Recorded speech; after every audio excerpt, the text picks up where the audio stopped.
Welcome to the Grant Proposal Playbook. Today, we're going to crack the code on turning those incredible ideas you have into projects that actually get funded. This is all about getting that yes. So let's start with a question that I'm sure keeps a lot of us up at night. You've got this powerful, game-changing idea. You know it can make a real difference. So why in the world does it get that dreaded rejection letter? It's a super frustrating reality for so many researchers and innovators. Well, here's the tough truth, but honestly, it's also a really empowering one. More often than not, the problem isn't your brilliant concept. Nope, it's the way you're communicating it. Think of it less like an idea problem and more like a packaging problem. Because here's what's really going on inside a reviewer's mind. They aren't just reading your story, they are literally scoring your plan. And what they're looking for above everything else are three key things: total clarity on what you're going to do, perfect alignment with what they care about, and a concrete way to measure the impact you'll have. Your passion? That's the fuel, for sure.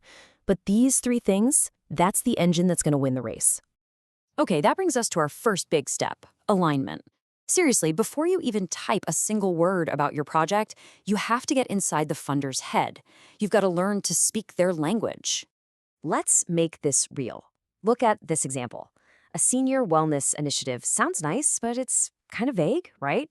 But what if you've done your homework and you see the funder's website is all about reducing hospital readmissions? Well, framing your project as a transitional care model that does exactly that, boom! Now you're not just proposing an idea, you're presenting the direct solution to their stated problem. So once you're aligned and speaking their language, you've got to prove the problem you're solving isn't just a real thing, but that it's urgent. This is where we go from vague ideas to real, tangible value. And the way you do that is with cold, hard data. Saying students struggle with math is, well, it's a feeling, it's an observation. But defining that problem with numbers, showing that your district is falling way behind the state average, that creates instant urgency and makes you sound incredibly credible. You've just turned a general complaint into a specific, measurable crisis that demands a solution. And this number right here, this 43%, that is the anchor for your entire proposal. It's not just a statistic, it's the bright, flashing piece of evidence that makes your project impossible to ignore. It tells the reviewer exactly how big that gap is, the gap their money is going to help you close. Okay, you've aligned with them, you've quantified the problem. Now comes what I call the prove it moment. You have to convince them that you don't just have a good idea, but you have a rock-solid, executable plan to actually pull it off. And you prove it with these three things. First, show them the nuts and bolts, the how.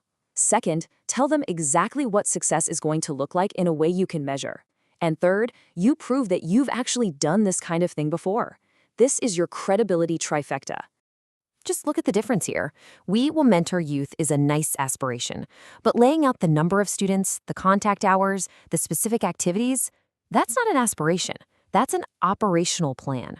It sends a powerful signal to the reviewer that you've already thought through the logistics and you're ready to hit the ground running. And the same exact thing goes for your goals. Improving outcomes is meaningless. It's just fluff. But promising to move a key number from a specific baseline of 42% to a target of 65%, now that is a clear, measurable promise. It shows you're serious about getting results, and you're not afraid to be held accountable. And finally, please stop saying our team is experienced. Prove it. This might be the single biggest upgrade you can make to your proposal. Don't use adjectives, use evidence. Show them the receipts. Talking about past programs, how many people you served, and your success rates builds trust in a way that just saying we're awesome never ever will. And again, look how a single, powerful number can do all the heavy lifting for you. This 72% isn't just a past achievement. It's proof of your team's capability. It tells the funder that giving you money isn't a risk. It's a smart investment based on a proven track record.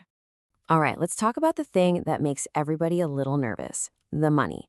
A fantastic proposal isn't just about the amazing work you'll do. It's about proving you're a responsible manager of their investment and that your project has a future. You see, in a really strong budget, every single dollar has a job and a reason for being there. You're not just asking for a salary for a program director, you're justifying that cost by linking it to specific duties and the exact percentage of their time that will be spent on the project. This kind of transparency just erases any doubt from a reviewer's mind. And this is so critical. Funders want to know their money is planting a seed that's going to keep growing long after they've written the check.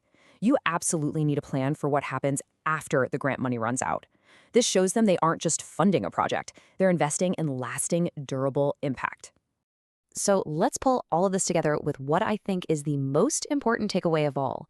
If you want to win grants consistently, you have to make a fundamental shift in how you even think about what a proposal is.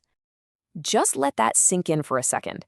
You are not writing a story to tug at heartstrings. You are building a business case, a structured, logical, evidence-based argument that shows how investing in your project will produce a clear, measurable, and positive return. So the next time you sit down to write, ask yourself this one simple question. Are you just asking for a handout, or are you presenting a high-impact investment opportunity that they would be foolish to pass up? Because that difference in approach, that's everything. That is the difference between another rejection and a fully funded project.